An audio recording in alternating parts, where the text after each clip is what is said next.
seats. They're in various pockets on the side, so there's a few in the middle, and please do come in. Thank you. I am Jessica Berman. I'm the director of the Drescher Center for the Humanities and professor of English, and I want to welcome you to our first Humanities Forum event of the year. We're really pleased to have Professor Mayra Santos-Febres here today to talk about the Fractal Caribbean. And Professor Tannen Lizarazo from the MLLI department will be introducing her to you in a minute. But first I want to thank our other sponsors. This talk is sponsored by the Drescher Center for the Humanities in conjunction with the Latino Hispanic Faculty Association and the Modern Languages, Linguistics, and Intercultural Communication Department. And as I said, this talk is part of the Humanities Forum and marks the beginning of what I think is going to be a very exciting season. So I want to encourage you to take a look at our handy flyer, newly designed this fall, a little bit more readable than it used to be. You can take a look at that. We have a few around. Or else go to the Drescher Center website, dreschercenter.umbc.edu. I hope I'll see many of you at future events this fall, including a talk by MLLI's own Erin Hogan at the end of the season. You can engage with us on social media. Follow the Drescher Center for the Humanities on Facebook, at UMBC Humanities on Twitter. And continue the conversation if you're on Twitter using the hashtag UMBC Hum Forum, right? I also want to mention to you our upcoming Humanities Forum event.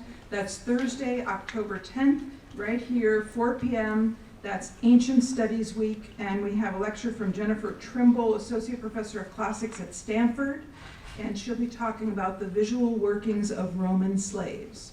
Slavery was a fundamental part of ancient Roman society, as was visual culture.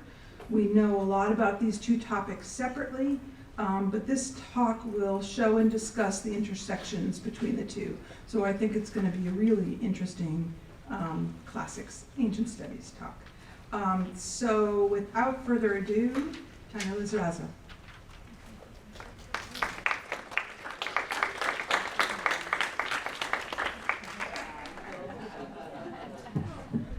Hola, buenas noches.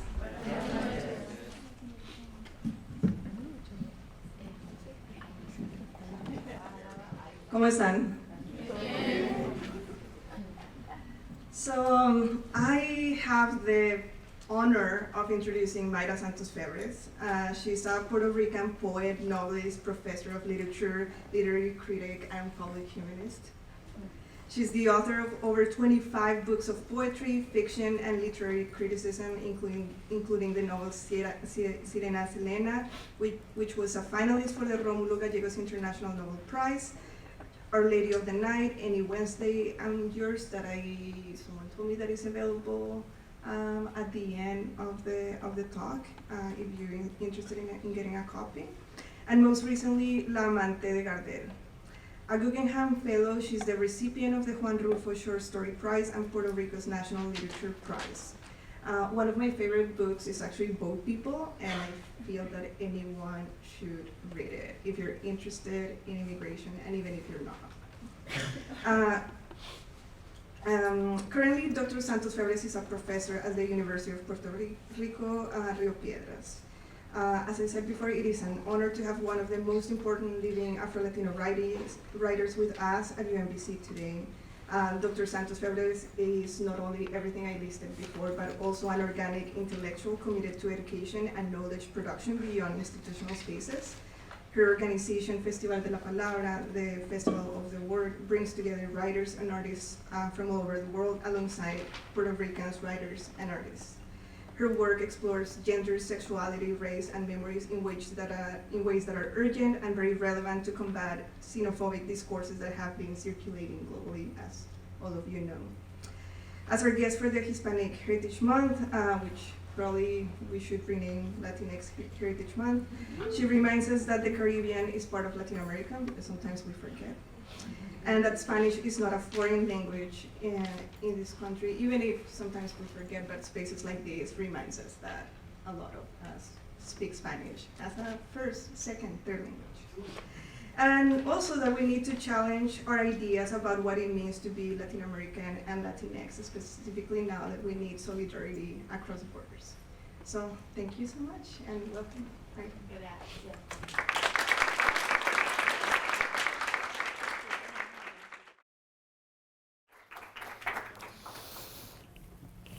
Well, first of all, wow. There's a lot of people here. Thank you. Thank you for coming, and thank you for Courtney and Ana Maria and everybody that worked so much in order for to have me here. I want to announce that tomorrow I will be giving something that I really, really love, which is a creative writing workshop. I don't know where is it gonna happen because this is a very big university. I know that it will happen at some point in the day. I don't know the day, the hour either. But I do have the 15 people that are interested in taking it.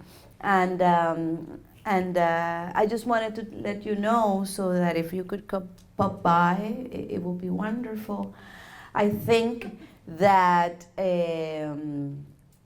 it is important. It is a very important moment in time in which we have to generate knowledge, not only to receive it, but also to generate it and to create poems and short stories and videos and songs, todas las cosas posibles, todos los textos posibles que recojan nuestra memoria, so that our presence, and we can change the narrative. If we change the narrative, we change the reality.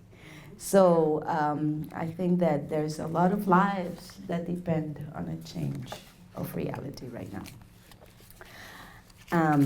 Bueno, pues voy a empezar. I changed reality here without noticing. Okay, so I was trying to figure out what I want to talk about is the Fractal Caribbean, and because it's very difficult to think about it, and I actually, what I'm talking about, it's about Caribbean philosophy and also Afro-descendant philosophy. I'm going to be showing some fractals. And to see, you know, that nature behaves in a fractal way. That's a photograph of las salinas de Cabo Rojo, and after the hurricane. And you will see other pictures in which fractality is being portrayed. So this is what came out. This is what I would like to share with you. The Fractal Caribbean and the notion of the self in contemporary Puerto Rican, Dominican, and Cuban literature and thought. At the beginning, there was the one that was multiple. There was the reticular. There was the oracle, el tablero de Ifá. Such a beginning of a narrative differs immensely from other tales of creation. Caribbean thought is non-binary, even though it encompasses binarism. However, the relationship between opposites function through a dynamic in which contradiction is not the only exclusive value that propels movement, social organization, and an artistic expression. What I mean to say is that, for instance, Black and white interact in ways beyond contradiction, beyond opposition. They mix, merge, create variations, multiplicities of shades and tones. Try to imagine yourself listening to jazz, to a set of repetitions that are never the same, to an improvisational solo from each and every instrument that composes melody, cacophony, but also rhythm. Try to imagine yourself as you're listening to a sonero in a salsa song. On top of the clave, there are many layers of music, each instrument playing different yet the same musical phrase. On top of it all is the singer's voice, another instrument that improvises while keeping the beat. repetition, choros, phrases, the bass or the beat, since the bass. Improvisation lets different phrases reach for the manifestation of the message, the energy, the one that is multiple.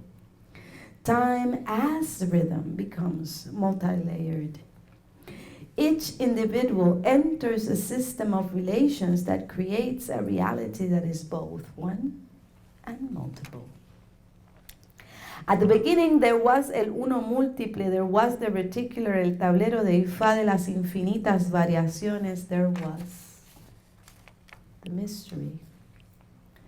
Since we live in a world organized by linear movement of time and narratives, history propels by binary oppositions, black versus white, poor versus rich, native versus immigrant, male versus female, past versus present or future. It is very difficult to understand that among us there inhabits different rationalities and modes of thought, modes of the organization of the self, ones in which the individual and the collective, silences and words do not operate in confrontation, but in variations of the one that is also multiple. Let me tell you a story. I grew up in the coastal town of Puerto Rico, Carolina, Puerto Rico.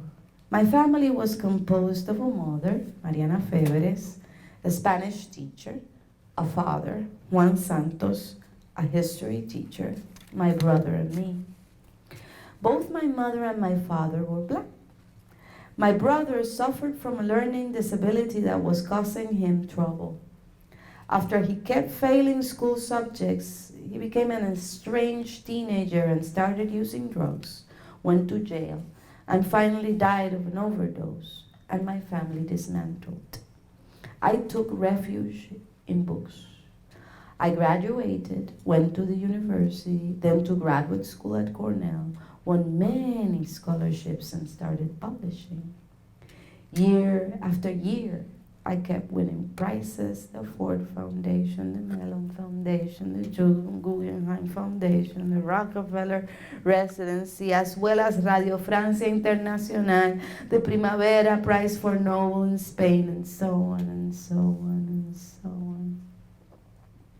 However, even though I lived a life of success, I could not escape the social constructions and marginalizations of race, class, gender, that held me and my family captive in a circle of destruction. Maybe I saved myself, distanced myself from my family, my community, and my sense of the intimate. Yet, that distance did not get me anywhere. I could not arrive to a place of safety. Needless to say, I couldn't either go back home. Meanwhile, back in the island, in El Barrio, where I grew up, there was another set of relations that survived my family's collapse. As I tried to understand what I thought was my particular situation, my individual, private situation, I came to realize that family in the Caribbean has always meant another thing. It was not only my mother, my father, my brother, and me. Family was my grandmothers, aunts and uncles, cousins, nephews, godfathers, godmothers, compadres, vecinos, friends of neighbors that, when I was little, I called titis or tios. They were white, black, mulattoes. Some were Puerto Ricans, other Dominicans, Cubans, New Yorkers, or came from different nations. Había un colombiano en casa que yo le llamaba Titi. Estaba casado con la hija, la mamá de Irving. Maybe it is because islands live, thrive, and survive thanks to those close-knit relationships, a bond that extends far beyond bloodlines.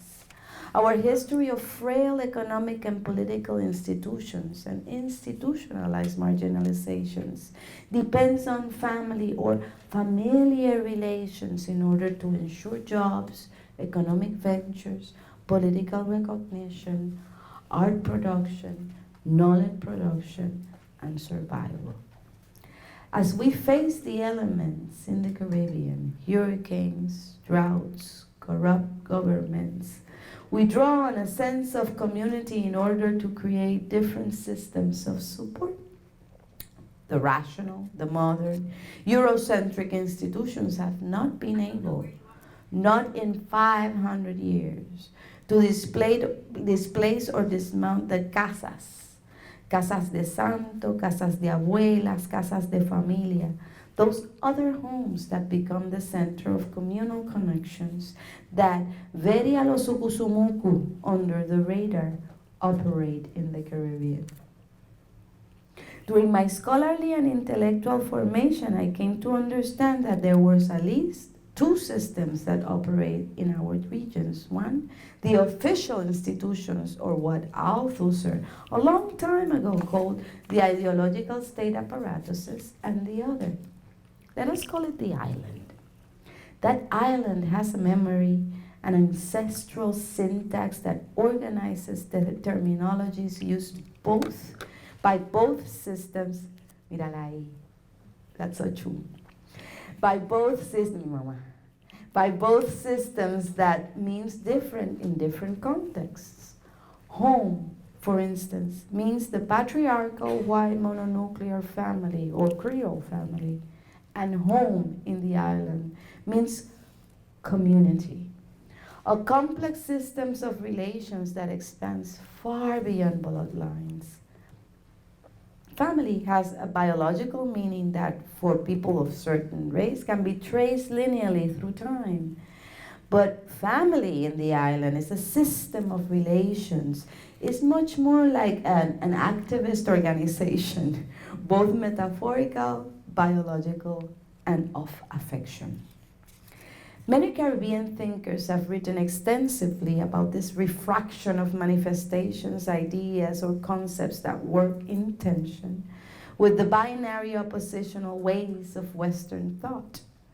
As I started reading them during my graduate years, I finally found a language that could explain rupture, the schism within myself, and between what people called rationality, Western rationality that is, and what is called Caribbean perspective. Using the theory of chaos as a point of departure to explain the Caribbean, Antonio Benítez Rojo from Cuba came up with this concept of la isla que se repite, or the repeating island. In his groundbreaking book, Benítez Rojo explained how the Caribbean relationship with the body and culture and meaning was de cierta manera. In that indeterminate way, the Cuban philosopher explained, he was also a wonderful short story writer, the Cuban philosopher and short story writer explained how Caribbean economic and cultural system repeated itself island through island to island until it created a dissipatory system that ruptures cognition into new systems that were similar yet different. The sugarcane monocultivo, for instance, created a culture of white Hispanophile supremacy, the Creole society. And it also created a, let us call it, Caribbean rebelliousness, the maroon, the illegal, religious, and criminal societies that live in continuous tension within the islands. Los pintados, los contrabandistas, ahora son los raperos, los reggaetoneros, los traperos, each, etc. Such tensions exploded into the Caribbean Revolution of 1959, or the Dominican Republic rebellions of 1967, or even maybe the Puerto Rican fight against the corrupt post-Maria government of July 2019. We kicked him out. We did. Not one death. Not one building built, not one person injured, and we kicked the mother out.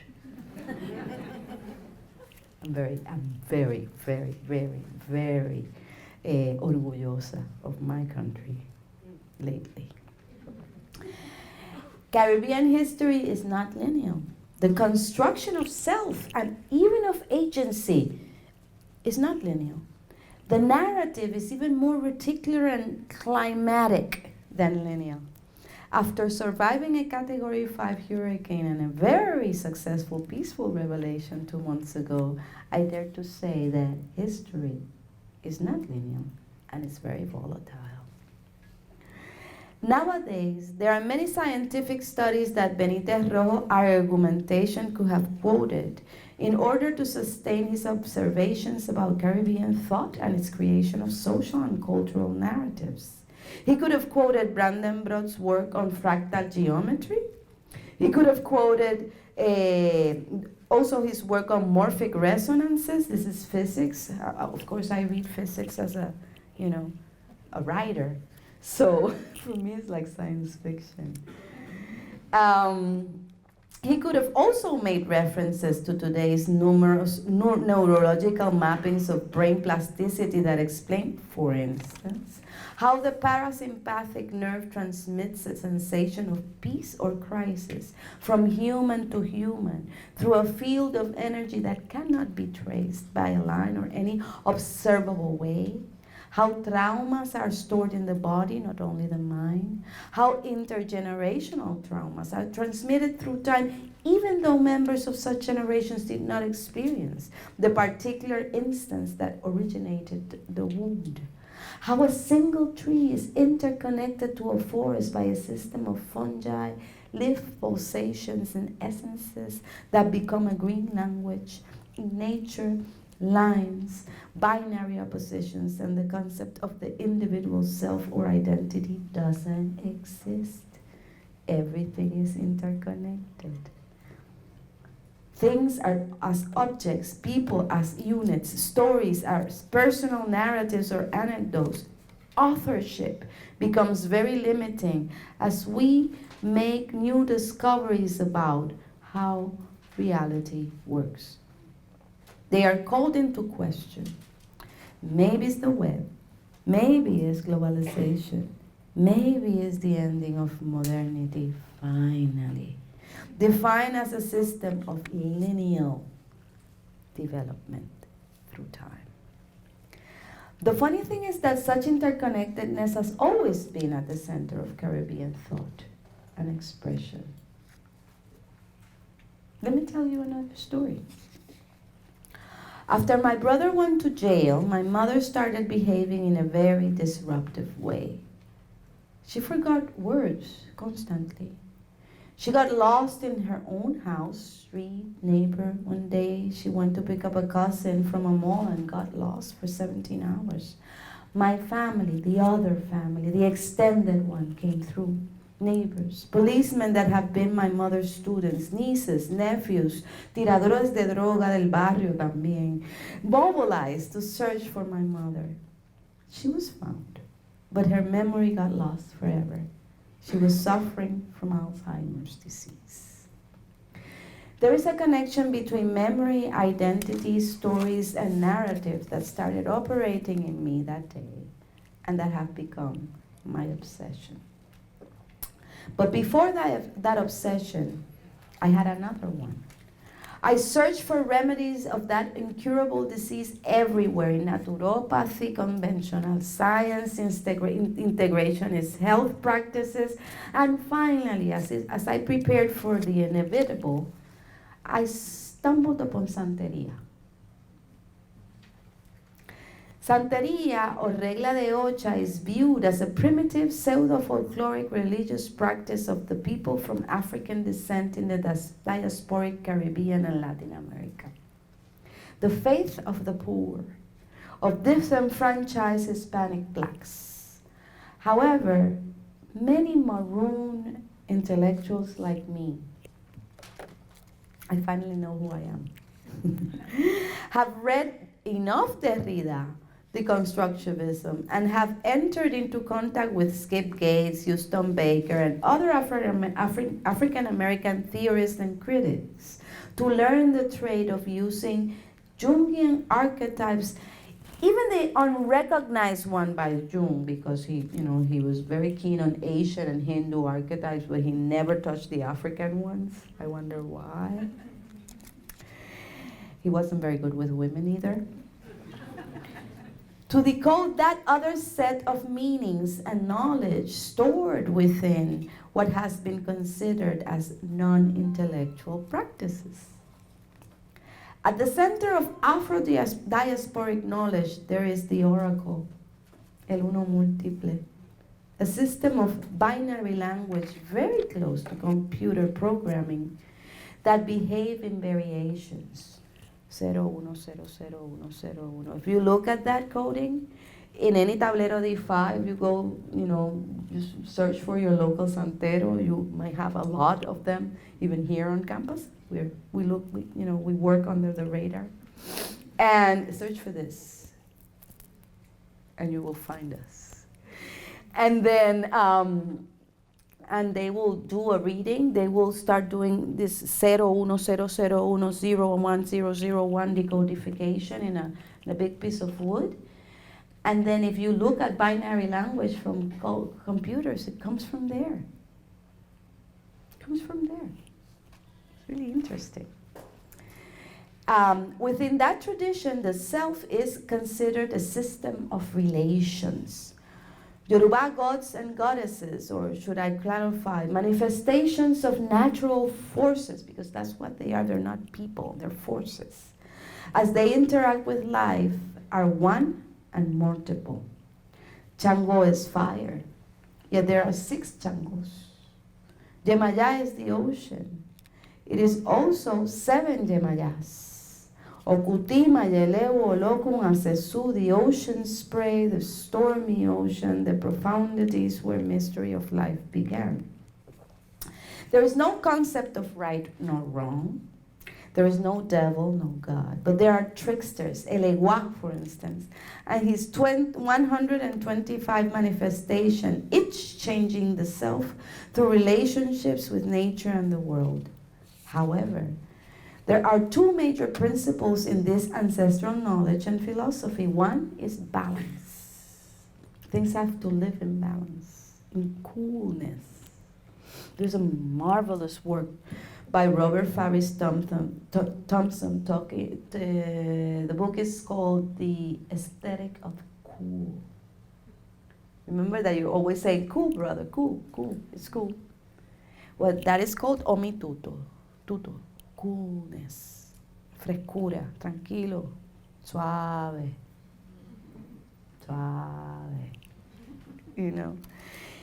And that is just a way of not working with stress, because stress will take away the cool and things will get unbalanced.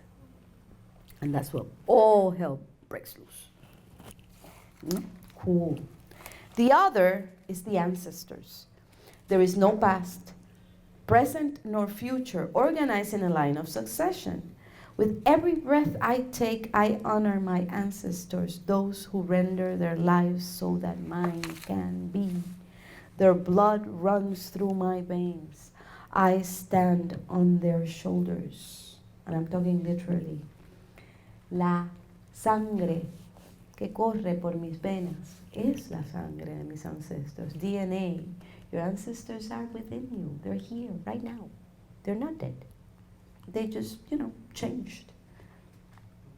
They are information. And they're here. They're in your nose, in the color of your skin, in the texture of your hair. They're here. And, at least that's what scientists say. And also, I stand on their shoulders because the many, many deaths, the bodies that are buried underneath me are my ancestors. And the earth is made of death. Death is good. If not, we couldn't walk anywhere. The system of relations has been widely studied by Édouard Glissant, Poétiques de Relación, and also by Chuco Quintero's prologue of his book Cuerpo y Cultura, Las Músicas Mulatas en el Caribe. See what we were talking today about music. The theory, the thought is in music and the conception of time and rhythm, because time is rhythm. Both brilliant essays explore how concepts such as synchronicity, multiplicity, improvisation, and the reticular become a system for the production of meaning in Caribbean culture. Both Martinican Glissant and Puerto Rican Quintero insist in the ways in which relationships operate at the center of our cultures, which is one and at the same time multiple, and in which the self is only but an instance and a fluctuation of energy in manifestation. In this presentation that now I'm very close to concluding of this reading part, I got incredibly abstract and theoretical, and God, I sound so intelligent. Wait, I lost a paper. Here it is. In this presentation, and I am now close to concluding, I was going to talk about literature. I was going to talk about Dominican queer writer Rita Indiana. I don't know if you know of her. You're going to watch 2 videos of her. She's wonderful. And her novel, La Mucama de Omicumle, a trans-feminist science fiction Caribbean saga. I was also going to talk about Tercer Mundo, by Puerto Rican Dominican writer Pedro Cabiya's science fiction parodic novel about Puerto Rico's drug-related corruption and violence. That came out like 5 weeks ago. I was also going to make reference to Soleida Ríos in Cuba, writing a very experimental book about collective and individual dreams during El Periodo Especial of 1994 to 2004 in that island. They are all wonderful books. However, literature is becoming very elusive for me now as I look at the Caribbean, at least after July 2019, as I lived it in Puerto Rico. If literature is the intimate story of a people narrated in a coherent, cohesive way in order to tell in a storyline the identity of one that transcends individualism, the petty differences of what does not reveal fundamental truth, then I dare to propose that we, in this world and maybe in the Caribbean, live in a post-literary world. I guess I'm drawing from what Josefina Ludmer says or argues in her article, Literaturas Post-Autónomas. That melancholic essay mourns the death of the intellect or the intellectual as autonomous from the market. It's like, like a god, like an essence. From the market or social media or community activism or fight as culture above everything else. No, such is not our way, nor it can be anymore. Actually, Caribbean literature has always survived at the margins of intellectual autonomy, and in relation to Eurocentric metropolis from the right or the left, and their recognition of value. And maybe that's why it has always existed in the poetics of relation, in the realm of the uno multiple, as it engages in community restoration after Maria, at least in my island. We writers have taken the streets. We tell our stories in the webs and in refugees and in now other camps. In relation and proposes dialogues that are transliterary of multiple agencies. We create books, but also videos and movies and editorial practices and artistic political interventions and community-based programs that reinscribe knowledge, the narrative, in a complex web of relations. You have to come and see. If you want to know about Caribbean fractal literature, you have to come and see it. In our barrios, in the streets, in digital activism and poetry challenges and the web, while the police fires rubber bullets at marchers. You just have to come and see it. Maybe it's the island or the web. Maybe it's the uno multiple and the oracle. Or maybe it's in fact that finally the time has come. After the long voyage I started decades ago to escape the repeating islands, I guess I have finally returned back home. Thank you.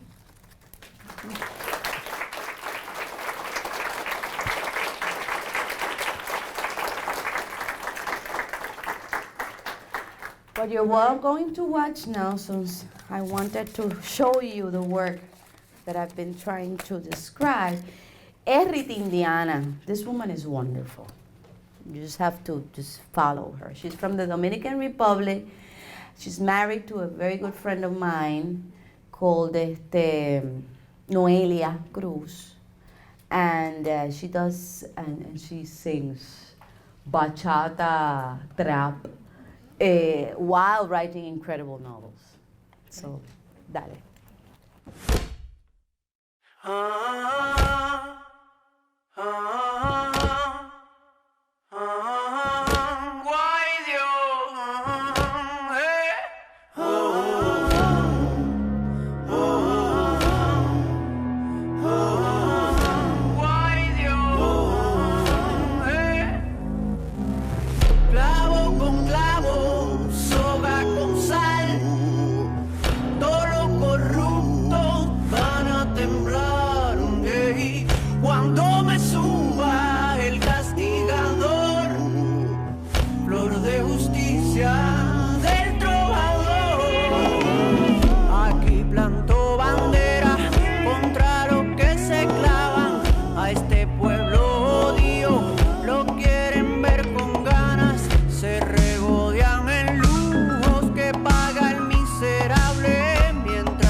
Comida pa'l perro mientras estos cochinos andan en los yates, o al Ramfi Trujillo, al viejo a la haitiana, le suben los vidrios. Clavo con clavo, soga con sal, todos los corruptos van a temblar.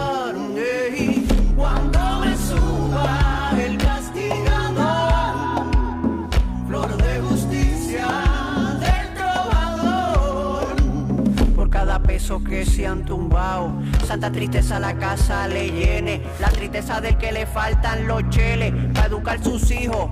Eso duele, la teta del pueblo la tienen gata, chupando filete con lo que de la gente. Machete y gilete con tu ley atrasada, machete y gilete. Espíritu guerrero, tu pueblo te invoca, endereza el camino, ten hacha, ten tropa, ten mano, ten boca, llévate la semilla mala de aquí. Clavo con clavo, soga con sal, todos los corruptos van a temblar. Cuando me suba el castigador, flor de justicia del trovador. Clavo con clavo, soga con sal, todos los corruptos van a temblar. Cuando me suba el castigador, flor de justicia del trovador.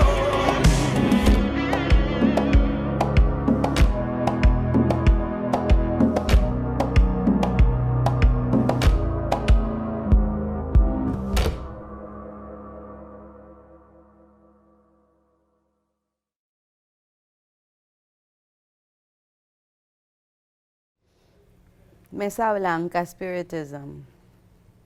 It's a retake on that. There's the other one, and then we break into questions. Da pa los dos. That's beautiful. This always makes me cry. It's a criticism on the division between the Haitian and the Dominican Republic border, which is absolutely stupid. But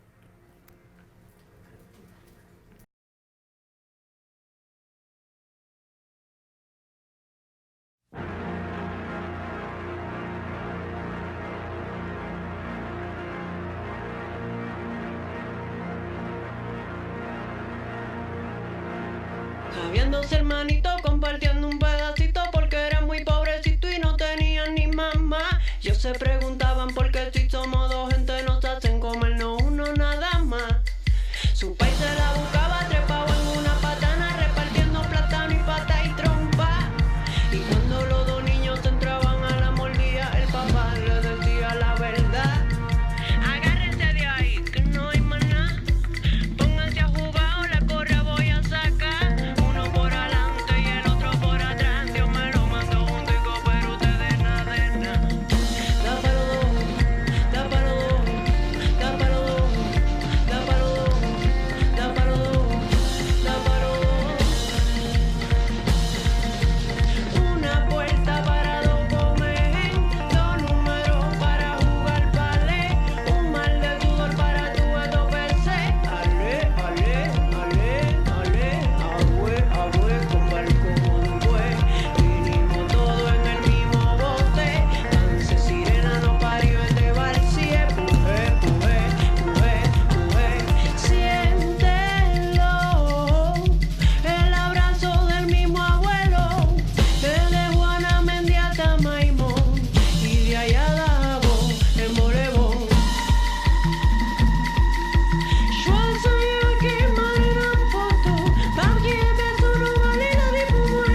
Schwarza y aquí marinan foto, Baggy beso no vale la de Pumue. Si esta tierra da pa' dos y hasta para 10, tira hielo y en un dos sale una mata de bloques que hay también aquí. Aunque tú no seas de ahí, uno tiene 12 tíos en otro país. Marcando confío, cogiendo zipper power tree. Vamos al maratón con los brazos así. A besar el pacto en el bate y Concepción, donde los dos hermanitos entonan esta canción. Da pa' los dos, da pa' los dos, da pa' los dos, da pa' los dos, da pa' los dos, da pa' los dos. Da pa' los dos, da pa' los dos, da pa' los dos, da pa' los dos, da pa' los dos, da pa' los dos.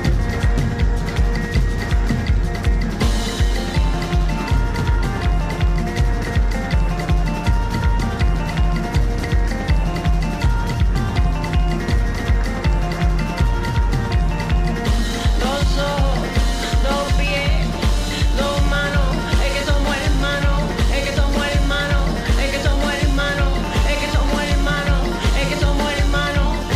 Da pa' los dos, da pa' los dos, da pa' los dos, da pa' los dos, da pa' los dos, da pa' los dos. Da pa' los dos, da pa' los dos, da pa' los dos, da pa' los dos, da pa' los dos, da pa' los dos.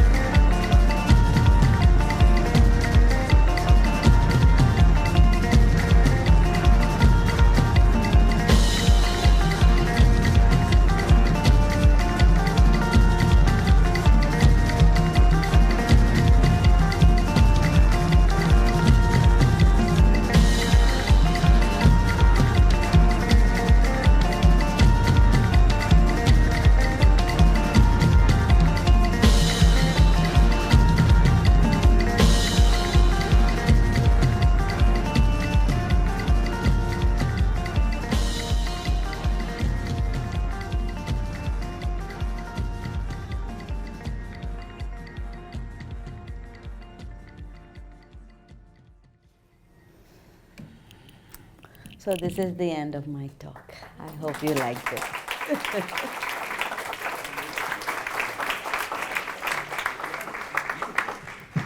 If you have any questions, suggestions, commentaries, indecent proposals, this is the moment. Sí, por allá hay algo. Gracias. Tell me. You mentioned, from what I understood, Mhm. there seemed to be a lot of dissatisfaction with the current political situations in the Caribbean. Yep.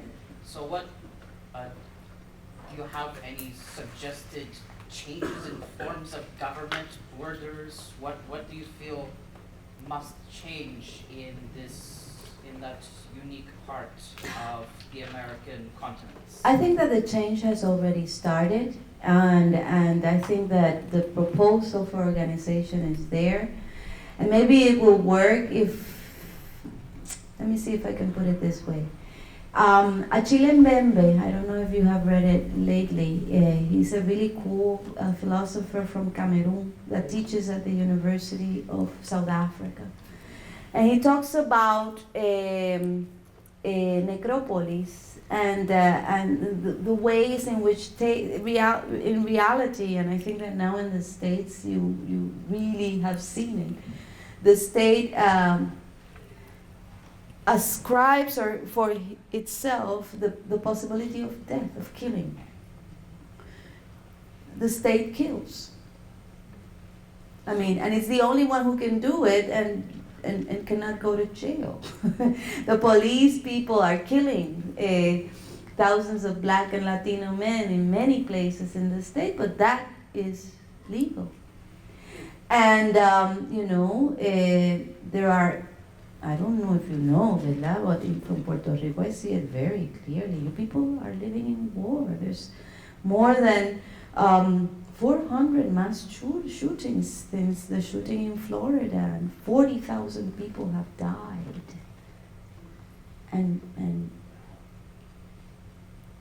there is a war that is being declared on young people, on the youth, and in blacks and Latinos and people that are non-binary. There's a war. I mean, you're getting killed. So basically what we're doing is, the state and the places and the people that are condoned or that are taken as, poor, tormented, mass shooters are waging this war. So,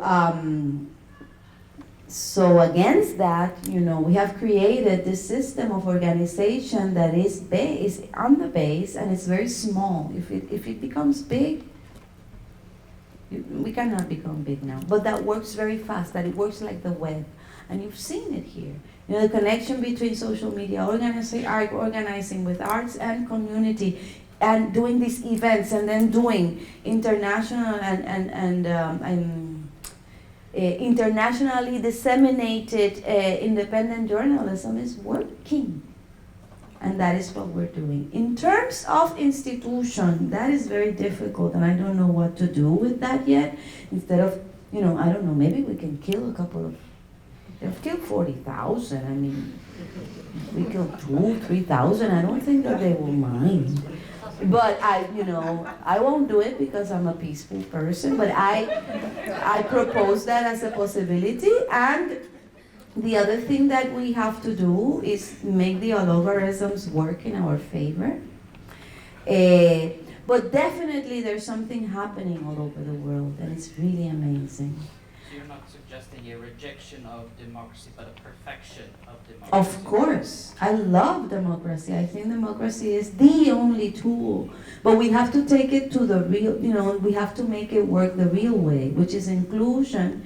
And also, see, the thing with democracy that always makes me crazy is that, Greek democracy has always thought of that citizens are the ones that are the owners of the land. And so immigrants and people who do not have deeds, like in Puerto Rico, there's so many people that live in places but they do not have property, they don't have the paper, even though they have lived in that place for 4, 5, 6 generations. Then those people are estranged from the process of democracy. I think that we have to radicalize democracy to make it work for real. And I think that, look at this place. This is the world I want to live here in. People that are from many cultures, many places, many faces, many races, and that we are together here talking. This is my world. So, not one.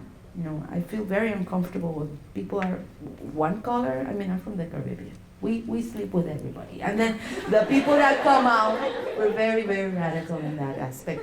And then the people that come out in many, many, many, many, many, many colors. And so that is what the world I dream in. But for that, democracy has to be radicalized. Sure. The left, it has to say that we lost. And so we have to do it. And the right, I don't even want to be near. So what is it that we have to do? Which is to look at what has happened, which is this democracy, and make it better. It's nice that your Maidan worked. Okay, Just we as it need worked. to hear other questions. Sí, sí. We have to talk, honey. Dígame, señor. Tell me. Why did your brother become like a drug addict, if you mind me asking? And how do you fail school frequently? Because he had something that said, the thing is that he had a learning disability. Actually, my son has it too, which is, he has it was called a generalized problem with language dyslexia and dyscalculia and things like that. But it wasn't, my brother died when he was 36, I'm 53. This beautiful woman is 53 years old. I've never been this beautiful ever. I thought you were very good, to be honest. No. This is the great thing about, the Caribbean. And black don't crack. And one of the things that is really interesting is that learning disability, actually, because it went undetected, what happened is that he kept failing math, and he was great with art and everything visual, but he kept failing the languages, which means math, that has a procedure, and language in terms of, it was very hard for him to learn English and also Spanish in terms of writing. So he started, getting into problems. And most drug addicts actually are medicating themselves. That incredible tension and sadness. All that people do is medicate themselves, and once you go there, it's very difficult to get you out. I mean, I smoke cigarettes and I cannot kick the stupid habit. And that's what happened. But I think that if you are in a great environment, and also with support, and not in a punitive learning environment, then it works. My boy that actually has the same problem is in a great place, and he's doing incredibly fine. What learning disability do you have? I have ADHD, you know what that is? Yeah. I have that. I noticed. I really But you know what? The other thing is that you don't have to be sitting down all the time. I mean, it's really punitive. I hated going to school and having to sit down for 8 hours. That's like, why do they do that to us? Why can't you understand perfectly if you're moving around? I did fall asleep in high school a lot, and I sometimes still got A's. Because usually people with ADHD are incredibly intelligent. Thank you. See.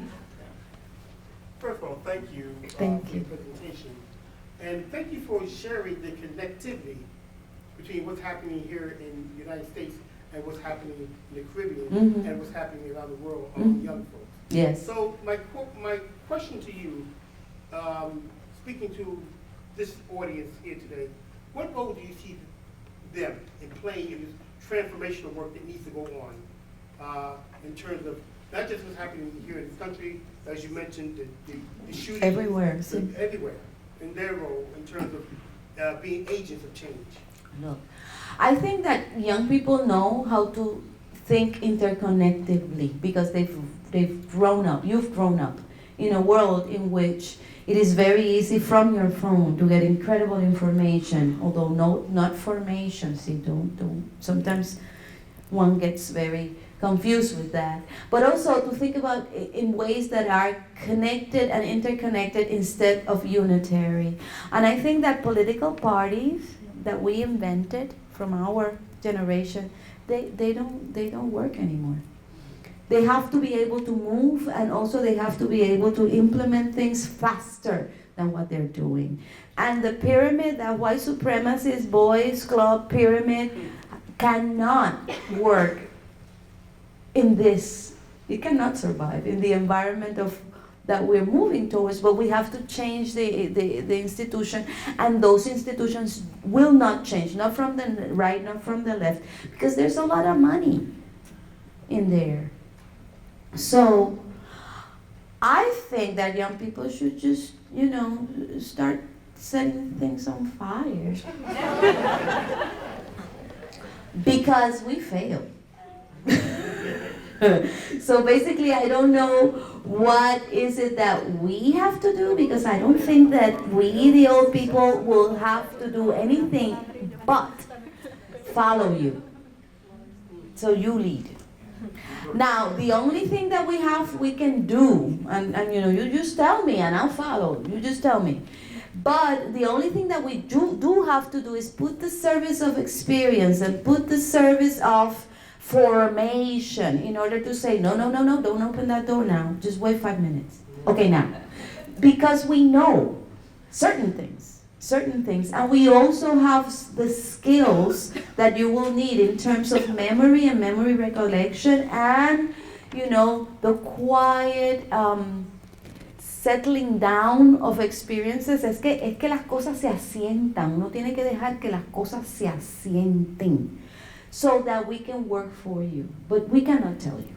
You have to tell us. I mean, don't listen to anybody that is more than 35 years old. We're fucked. It's bad in the head. We don't know what to do.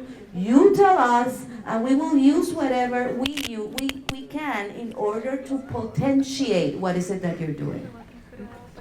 No, don't trust us, really, don't. We failed. We did. All we can do is be here, and tell you, mete mano, that I'm behind you. I will not let anything happen. I will not let anything happen. But we have to be atrás. And you have to lead. That's what I think. You were talking previously about family, community, unity Mhm. in the Caribbean and other places, how they view it as purely economic and regardless of bloodline, it's just there. Yeah. So my question was, as globalization is increasing, technology is advancing, how can community, sense of family, relationships be strengthened and maintained? Okay. One of the things is that it's really important to connect the internet to communities. In many places in the world, only 37% of people have access to internet. This is really weird when you think of it from here. There's many places in the world that do not have access to electricity, and that they do not have access to internet. But imagine if they did, And so that's one of the things that has to be, the connection has to be, we have to fight so everybody gets connected. We have to fight duro, so that people get connected, and not by buying a phone, but or renting a line, so that lines can be, accessed. For instance, in Yucatan, there is a big movement, so that in every public place, in every public plaza, there is access to internet. So that's a good hacker's dream, and that's a good revolution to fight. No? The second good revolution to fight is the issue of community.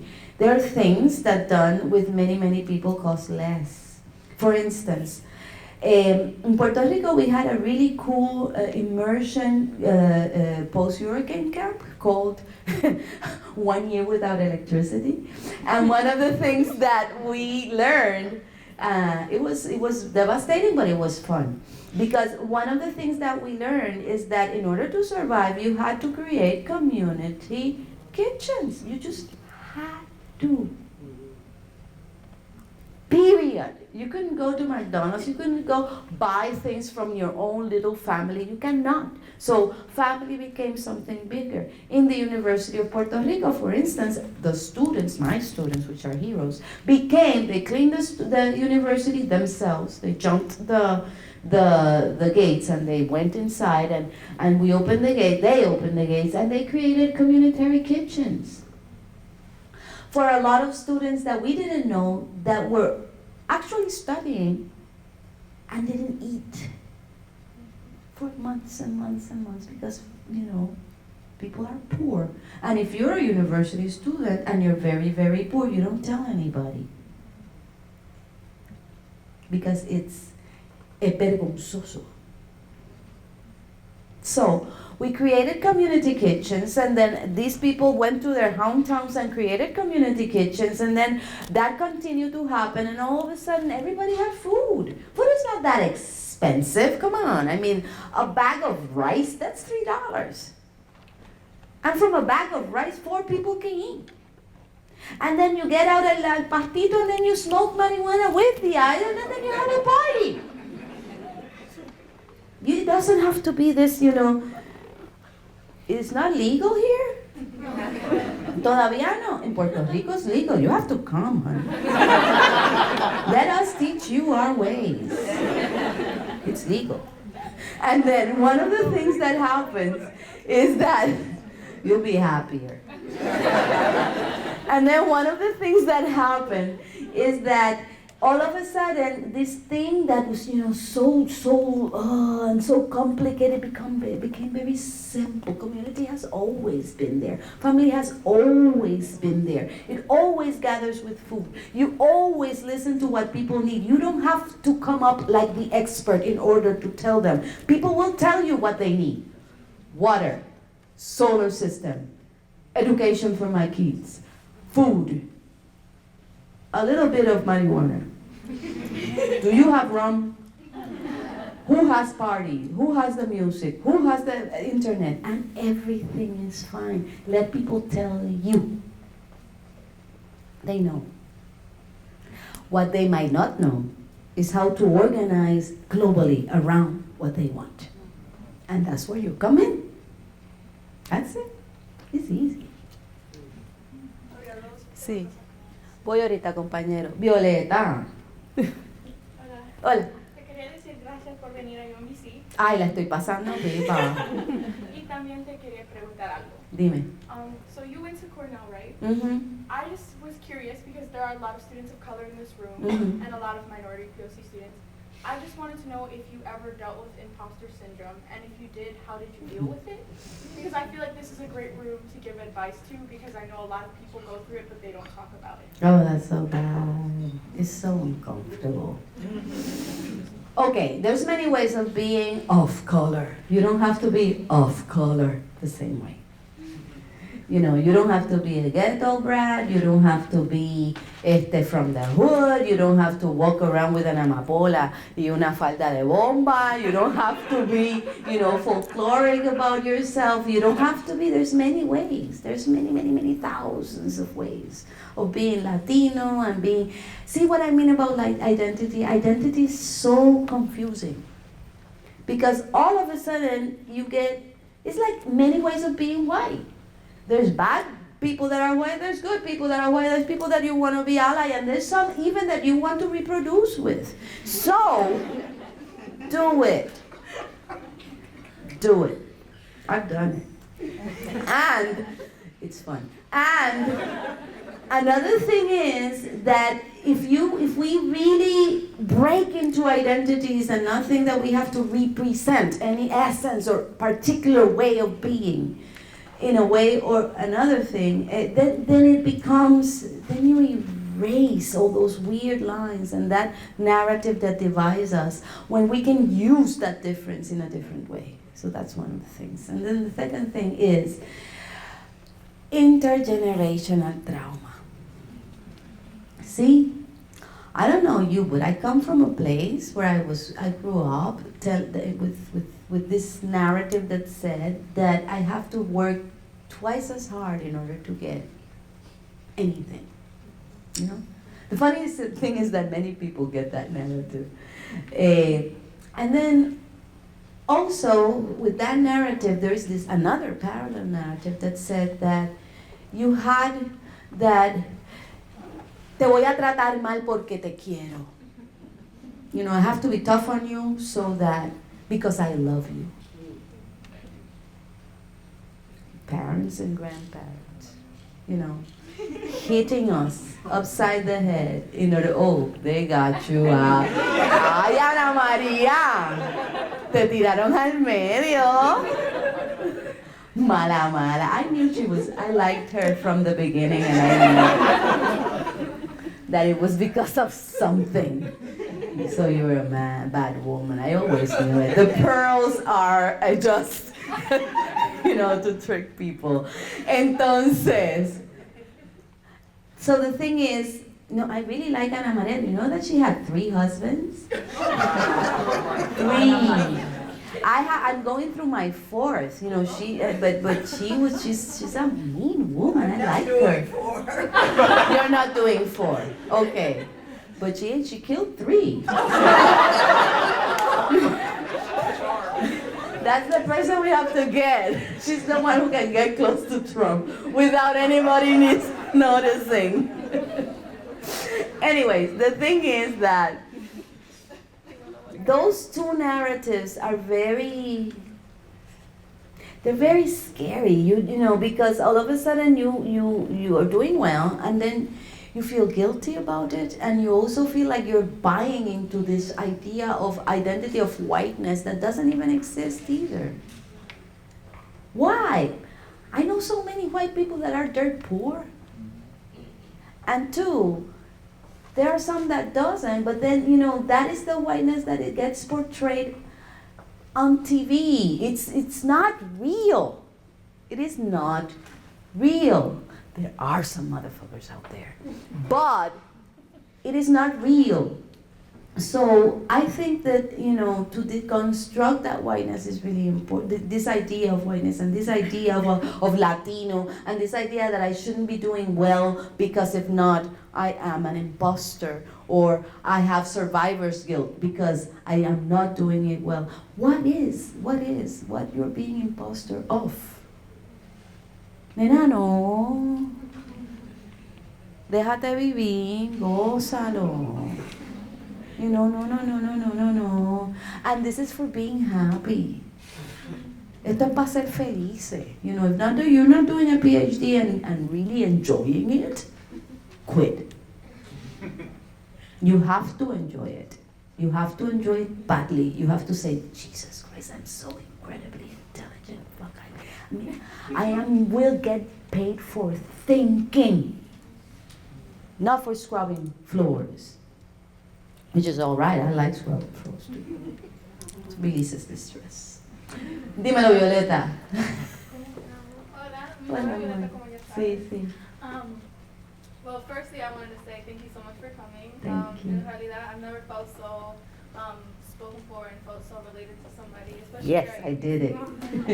My question for you is, yo como Afro-Latina, mi papá es dominicano, I wanted to ask you, one of your biggest issues as an advocate for the Afro-Latino community, knowing Latinx community, now that it's finally being redefined and given the attention that it deserves, and your biggest advice for somebody who has to feel that they are re-educating people on what Latino is? That's gonna take a long time. You see, the thing is that intersectionality also works in our communities because there's a lot of racism in our communities. There's a lot of racism within Hispanic communities, and that's difficult to understand when you're living in 2 places at the same time. And one racism works one way, and then this other racism works the other way. And you try to explain it to your African American brothers and sisters, and they don't get it. And then you try to explain it within your Latin American community, and they say, shush. Shut up. We already have enough as being labeled as Latinos, you know? So it's really difficult because it's 2 racisms working at the same time. There is an exclusionist racism in the United States, and then an inclusionist racism in Latin America, which is really funny. Because you're supposed to, you know, there is a white supremacy in Anglophone here, and then a Hispanic supremacy here. And you're caught in the middle, and I still haven't seen enough essays and stories and short stories and films and performances and music and art, which is the first way to explore this, I think, in order to talk about this. I've seen a lot of posts. I don't like posts. They confuse me because you cannot continue. You read it once and then you say, okay, well, where is the argumentation? And there's none. You know, posts are okay, but what is next? I need to understand it. I am not selling Afro-Latino next. I want to understand it. So the best thing that we can all do is create like hell. Create. Music videos, talk shows, whatever, posts, incredible paintings, just create like hell so that in a categorizable way, in a very creative way, in a very joyful way, in a very, you know, I really think that creativity does something that is why in Puerto Rico there were no deaths in July. I mean, we did perreo combativo, man. We got on the catedral and we started twerking. And we got a governor twerking. That's really revolutionary. And who can shoot at a whole thousands of people twerking? Who can shoot at that? So I think that creativity and playfulness and cynicism and just plain, you know, outrage, but in a very, very fluid and creative way is the way. We cannot, no podemos encajonarlo todo tanto con las identidades because they're very easily transformed into a consumer's pocket.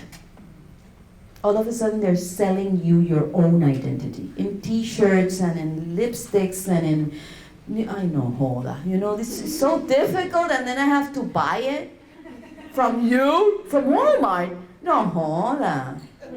You know, we have to be able to move faster than the market and to make things that are not easily marketable. Easily, they will become marketable, but move as fast as you can. So I think that that's what we have to do.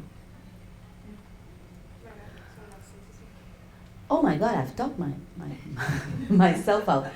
Ciérralo. You said a lot of people where you're from smoke weed, right? Yes. Okay, I have a best friend that like chain smokes like weed every day. Oh no, that's not good. And he talks about how it's like the most relaxing thing ever. How That's he true. sleep and all that. So how helps you calm down. He's a quote unquote different view of the world from what he told me. Well, if you're stoned every day, you will have a different view of the world.